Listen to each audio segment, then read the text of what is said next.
राधा वल्लभ श्री हरिवंश। जैसे कि आप सभी लोग जानते हैं कि आने वाली 22 दिसंबर से हमारे यहाँ खिचड़ी उत्सव का प्रारंभ होने वाला है। तो आइए मेरे साथ जानते हैं इस खिचड़ी उत्सव का भाव और करते हैं सुंदर खिचड़ी की तैयारी।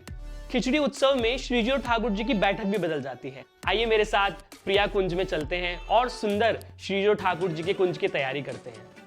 खिचड़ी उत्सव के लिए हमने सारा सामान एकत्रित किया, जिसमें हमने वेलवेट के सुंदर पर्दे, अलग अलग प्रकार की सुंदर लेसेस और बिछवाई और पिछवाई का गरम कपड़ा लिए हैं।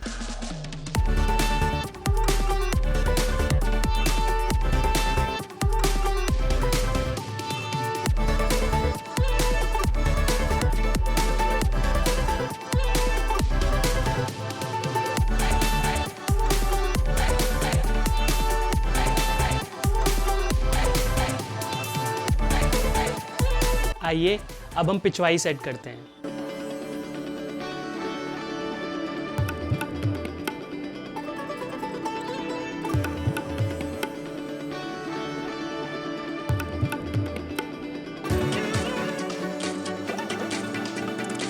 आइए अब गमले सेट करते हैं।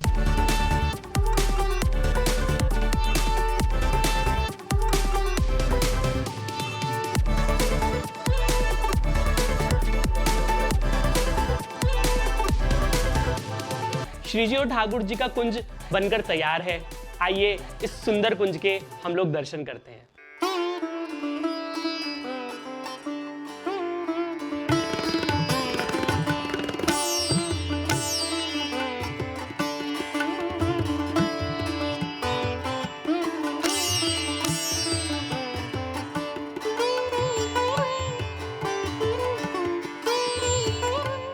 क्योंकि ठंड ज़्यादा बढ़ जाती है, इसीलिए हम लोग श्रीजी और ठाकुर जी के जो पर्दे या फिर जिस कुंज में हम श्रीजी और ठाकुर जी को बिठाएंगे वो कुंज बिल्कुल ढका होना चाहिए। उसमें हम मखमली कपड़े का प्रयोग करते हैं, गरम मोटे कपड़े का प्रयोग करते हैं, जिससे कि बिल्कुल भी हवा ठाकुर जी और श्रीजी को ना लगे और सुंदर उस कुंज में हम श्रीजी और ठाकुर जी को बिठाते हैं।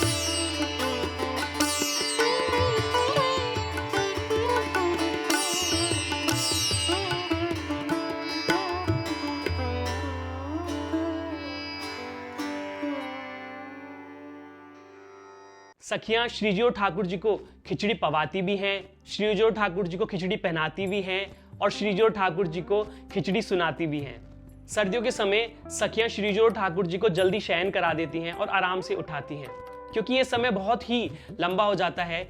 इसलिए सर्वोत्तम भोग श्रीजी और ठाकुर जी को पवाया जाता है और खिचड़ी भोगों की रानी भी कहलाती है। इसलिए खूब मेवा युक्त खिचड़ी श्रीजी और ठाकुर जी को भोग लगती है।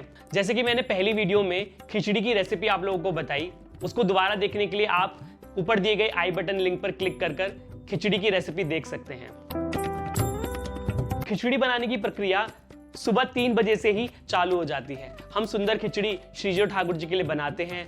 श्रीजी और ठाकुर जी को खिचड़ी के पदों के द्वारा उठाते हैं, सुंदर श्रीजी और ठाकुर जी को खिचड़ी भोग पवाते हैं। उसके बाद श्रीजी और ठाकुर जी की फरगुल धारण कराकर मंगला आरती करते हैं और उसके बाद फिर छाम वेश के दर्शन हम लोग को श्रीजी और ठाकुर जी देते हैं। मंगला के समय ठाकुर जी और श्रीजी फरगुल धारण करते हैं। आइए हम इस फरगुल के दर्शन करते हैं। मंगला के समय हम लोग श्री जी को फरगुल धारण कराते हैं। फरगुल कुछ इस प्रकार से होता है, जैसे हम लड्डू गोपाल की पोशाक बनाते हैं, इसी प्रकार से ये पोशाक एक शॉल की तरह है और ऊपर एक ठाकुर जी और श्री जी के लिए कैप है। आइए हम इसको थोड़ा सा और सजाते हैं। अब हम कुछ स्टोन से इसको और डेकोरेट करेंगे। श्री जी और ठाकुर जी ये सुंदर फरगुल पोशाक के ऊपर धारण करते हैं। ये बहुत गर्म और बहुत ही सुख प्रदान करने वाला है ठाकुर जी और श्री जी को। मंगला आरती इस फरगुल को धारण करके ही हम लोग करते हैं। कुछ कुंदन के स्टोन्स भी हम इस फरगुल में लगाएंगे। तो फाइनली हमारा फरगुल बनके रेडी है। मंगला आरती के बाद धीरे धीरे ठाकुर जी इस फरगुल को हटाते हैं। पहले एक हस्त कमल के दर्शन होते हैं, फिर दूसरे हस्त कमल के दर्शन होते हैं। ऐसी एक चरण के दर्शन, फिर एक दूसरे चरण के दर्शन, ऐसी अर्ध अंग के दर्शन होंगे, फिर सर्वांग दर्शन श्रीजी और ठाकुर जी हम लोगों को देते हैं। भोग लगने के बाद सखियों के हृदय में आता है कि श्रीजी और ठाकुर जी की लीलाओं के हम लोग दर्शन करें। इसलिए श्रीजी और ठाकुर जी छाम वेश धारण करके सखियों को आनंद प्रदान करते हैं।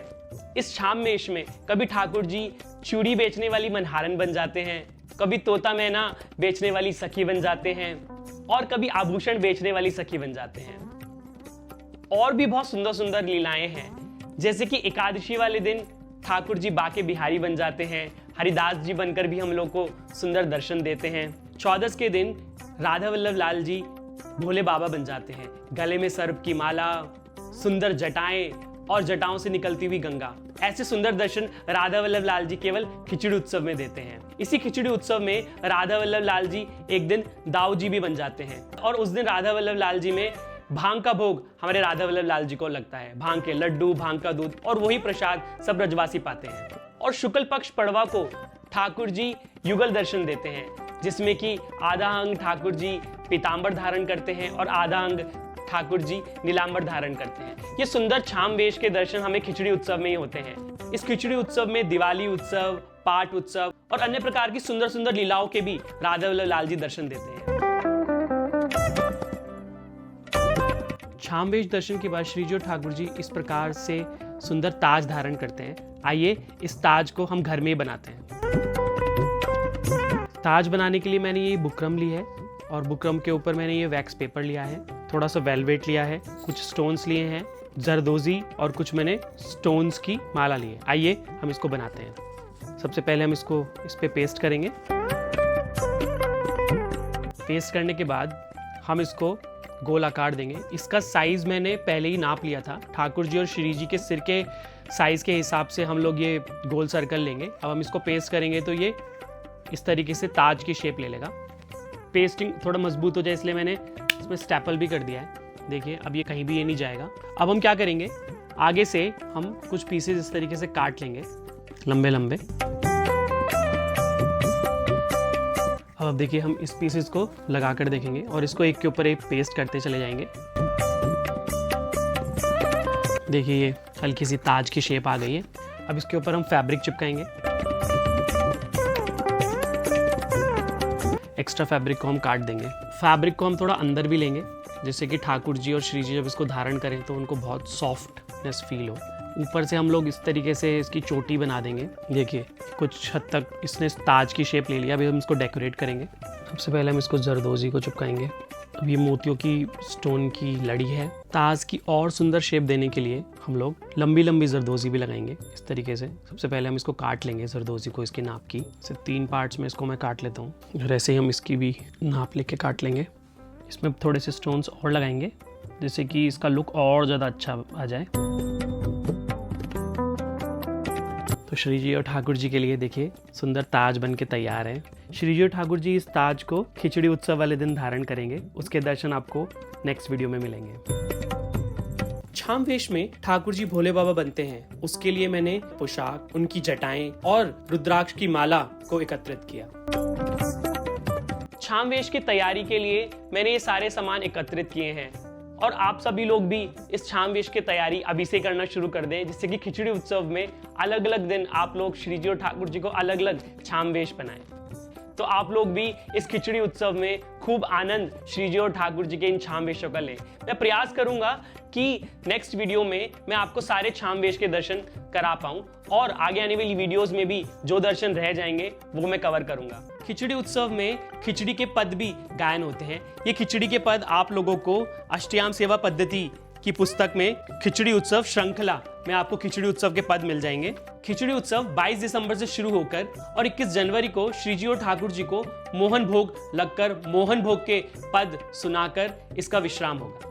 खिचड़ी में श्री जी और ठाकुर जी की मंगला थोड़ी विलंब से होती है। 7:30 बजे हम लोग श्री जी और ठाकुर जी की मंगला करेंगे। उसके बाद श्रृंगार आरती 9:30 बजे होती है और फिर अष्टयाम सेवा उसी प्रकार से चलती है जिस प्रकार से हम लोग नित दिन करते हैं। विंटर की अष्टयाम सेवा देखने के लिए आप ऊपर दिए गए आई बटन पर क्लिक कर देख सकते हैं।